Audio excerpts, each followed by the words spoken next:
Well, he's come a long ways. He's added a lot of things to his game in terms of post play.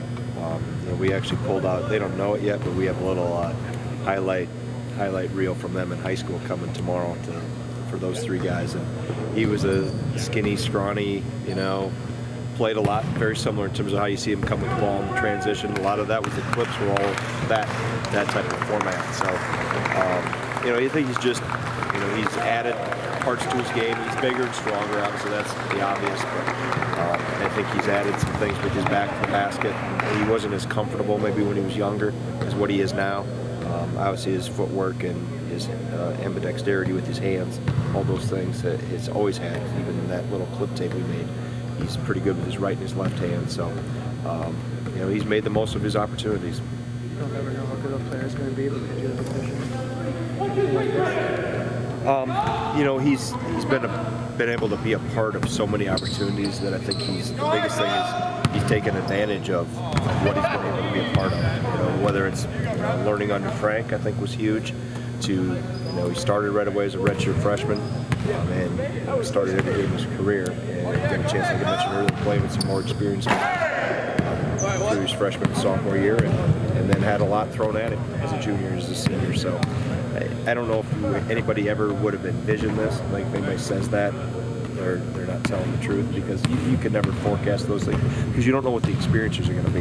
The opportunities that he has had and the volume that he's had, specifically as a junior, as a senior, in terms of opportunity, shots and rebounds and those type of things. I think he's maximized the things that have been put in front of him. What do you think you had when you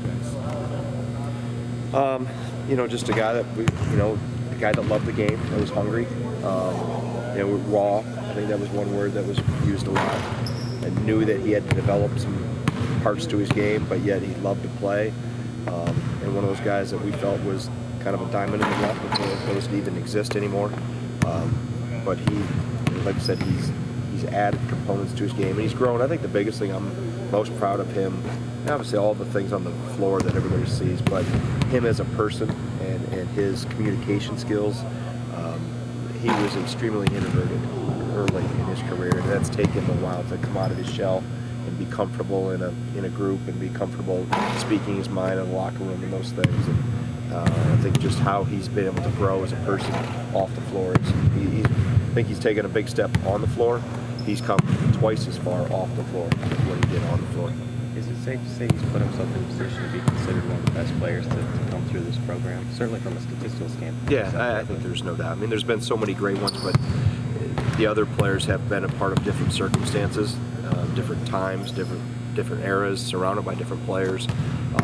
So I don't think you can compare. It's not apples to apples, so to speak, whether you with Frank or Sam or Alando or Devin, but he obviously has put up great numbers and like I said, been part of so many transitions, from a coaching staff transition to a leadership group that left as his redshirt year ended. That group of 5 or 6 guys, and then 2 years later, another big group leaves. So he's seen a lot of different things, a lot of change over the course of his 5 years.